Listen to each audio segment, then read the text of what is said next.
DPR. Tapi tidak banyak yang tahu tugas dan fungsi DPR. DPR mempunyai 3 fungsi pokok, yaitu legislasi, anggaran, dan pengawasan. Ketiga fungsi tersebut harus dilaksanakan dalam representasi yang mengedepankan rakyat, berdasarkan aspirasi rakyat, juga untuk mendukung diplomasi. Upaya pemerintah dalam melaksanakan politik luar negeri sesuai dengan ketentuan peraturan perundang-undangan. Dari fungsi legislasi mempunyai tugas dan wewenang sebagai berikut: menyusun dan menetapkan prolegnas bersama dengan pemerintah, menyusun dan membahas RUU, menerima RUU dari DPD, membahas RUU usulan Presiden atau DPD, menetapkan UU bersama Presiden, dan menyetujui atau tidak menyetujui peraturan pemerintah pengganti UU.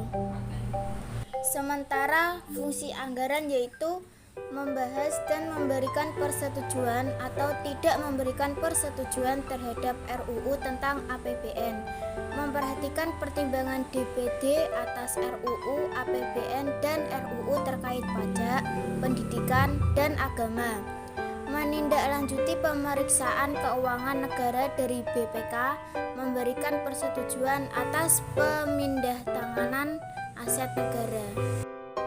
Dan yang terakhir adalah fungsi pengawasan, yaitu melakukan pengawasan terhadap pelaksanaan UU, APBN, dan kebijakan pemerintah, membahas dan menindaklanjuti hasil pengawasan yang disampaikan oleh DPD. Selain tugas dan wewenang yang berkaitan 3 fungsi pokok DPR, juga mempunyai tugas dan wewenang lain. Pertama, menyerap, menghimpun, menampung, dan menindaklanjuti aspirasi rakyat. Kedua, memberi persetujuan Presiden antara lain menyatakan perang atau damai, mengangkat dan memberhentikan anggota Komisi Yudisial.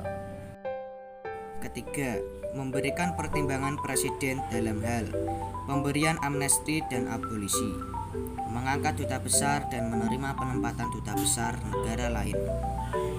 Keempat, memilih anggota BPK dengan pertimbangan DPD. Kelima, memberikan persetujuan kepada Komisi Yudisial terkait calon hakim agung.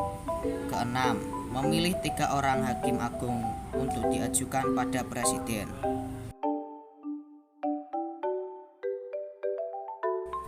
Hak-hak DPR antara lain: 1. Hak interpelasi, yaitu hak DPR untuk meminta keterangan kepada pemerintah mengenai kebijakan pemerintah yang penting dan strategis serta berdampak luas pada kehidupan bermasyarakat, berbangsa, dan bernegara. Kedua, hak angket, yaitu hak DPR untuk melakukan penyelidikan terhadap pelaksanaan suatu undang-undang atau kebijakan pemerintah yang berkaitan dengan hal penting strategis dan berdampak luas pada kehidupan bermasyarakat, berbangsa, dan bernegara yang diduga bertentangan dengan peraturan perundang-undangan. Ketiga, hak menyampaikan usul dan pendapat, yaitu hak DPR menyatakan pendapat atas kebijakan pemerintah atau mengenai kejadian luar biasa yang terjadi di tanah air atau di dunia internasional. Tindak lanjut pelaksanaan hak interpelasi dan hak angket atau dugaan bahwa Presiden dan Wakil Presiden melakukan pelanggaran hukum baik berupa pengkhianatan terhadap negara, korupsi, penyuapan, tindakan pidana berat lainnya. Keempat, hak menyatakan pendapat, yaitu hak menyatakan pendapat adalah hak DPR dalam memberikan pendapat. Pendapat yang diajukan berhubungan dengan kebijakan pemerintah dan kejadian yang terjadi di luar hal yang biasa. Kelima, hak mengajukan pertanyaan, yaitu hak bertanya adalah hak DPR untuk memberikan pertanyaan kepada Presiden yang dilakukan dengan cara tertulis.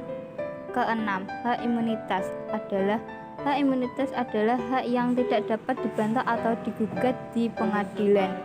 Hak imunitas sendiri adalah kekebalan hukum di mana anggota DPR tidak dapat dituntut di pengadilan karena pernyataan atau pendapat yang dikemukakan secara lisan maupun tulisan dalam rapat-rapat DPR.